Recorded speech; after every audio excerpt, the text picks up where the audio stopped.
हरे कृष्णा। गुड्डू की दुनिया में आप सभी का बहुत बहुत स्वागत है। तो हरी हरी बोल सीरीज में आज आपके लिए लेकर आए हैं कार्तिक मास महात्म्यम कथा अध्याय 10।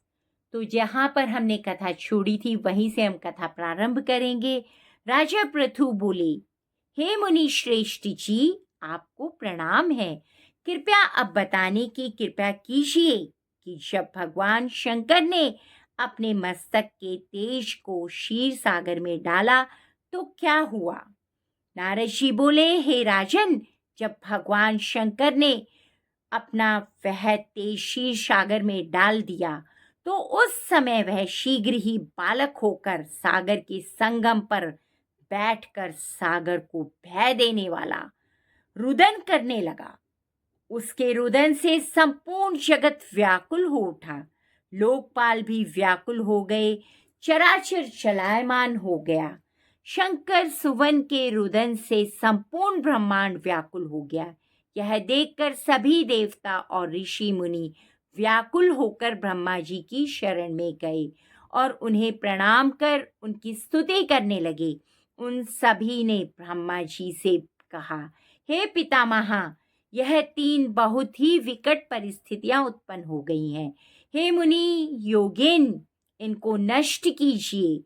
देवताओं के मुख से इस प्रकार सुनकर ब्रह्मा जी सत्यलोक से उतरकर उस बालक को देखने के लिए सागर तट पर गए। सागर ने ब्रह्मा जी को आता देखकर उन्हें प्रणाम किया और बालक को उठाकर उनकी गोद में दे दिया। आश्चर्यचकित होते हुए ब्रह्मा जी ने पूछा, हे सागर, यह बालक किसका है? शीघ्रता पूर्वक कहो।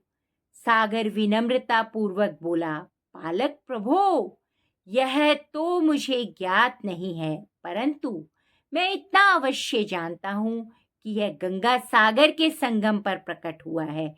इसलिए हे जगत गुरु, आप इस बालक का जात कर्म आदि संस्कार कर दें। इसका जातक फल बताइए। नारद जी राजा पृथु से बोले, सागर ब्रह्मा जी के गले में हाथ डालकर बार बार उनका आकर्षण कर रहा था। फिर तो उसने ब्रह्मा जी का गला इतनी जोर से पकड़ा कि उससे पीड़ित होकर ब्रह्मा जी की आंखों से अश्रु टपकने लगे। ब्रह्मा जी ने अपने दोनों हाथों का जोर लगाकर किसी प्रकार से अपना गला छुड़वाया और सागर से कहा, हे सागर, सुनो, मैं तुम्हारे इस पुत्र का जातक फल कहता हूँ। मेरे नेत्रों से जो यह जल निकला है, इस कारण इसका नाम जलंधर होगा।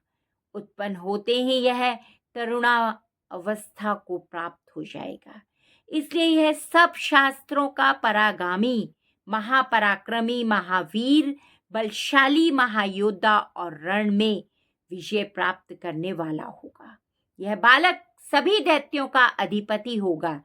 यह किसी से भी पराजित न होने वाला तथा भगवान विष्णु को भी जीतने वाला होगा। भगवान शंकर को छोड़कर यह सबसे अवध्य होगा। जहां से इसकी उत्पत्ति हुई है वहीं जाएगा। इसकी पत्नी बड़ी पवित्रता, सौभाग्यशालिनी, स्वर्ग सुंदरी, परम मनोहर मधुर वाणी बोलने वाली तथा शीलवान होगी। सागर से इस प्रकार कहकर ब्रह्मा जी ने शंकराचार्य को बुलाया और उनके हाथों से बालक का राज्य अभिषेक कराकर स्वयं अंतर ध्यान हो गए। बालक को देखकर सागर की प्रसन्नता की सीमा ना रही। वह हर्षित मन से घर गया। फिर सागर में उस बालक का लालन पालन कर उसे पुष्ट किया। फिर कालनेमी नामक असुर को बुलाकर वृंदा नामक कन्या से विधि पूर्वक उसका विवाह करा दिया। उस विवाह के पश्चात विवाह में बहुत बड़ा उत्सव हुआ। श्री शुक्राचार्य के प्रभाव से पत्नी सहित जलंधर दैत्यों का राजा हो गया। तो यहीं पर कथा को विराम देते हैं। अगली कथा अगले अध्याय में लेकर फिर हाजिर होते हैं। आप सबकी मंगल कामना करते हुए भगवान आप सभी को भक्ति में आगे बढ़ने में मदद करें और जीवन में सभी मंगल कार्य होते रहें, आप सब स्वस्थ रहें।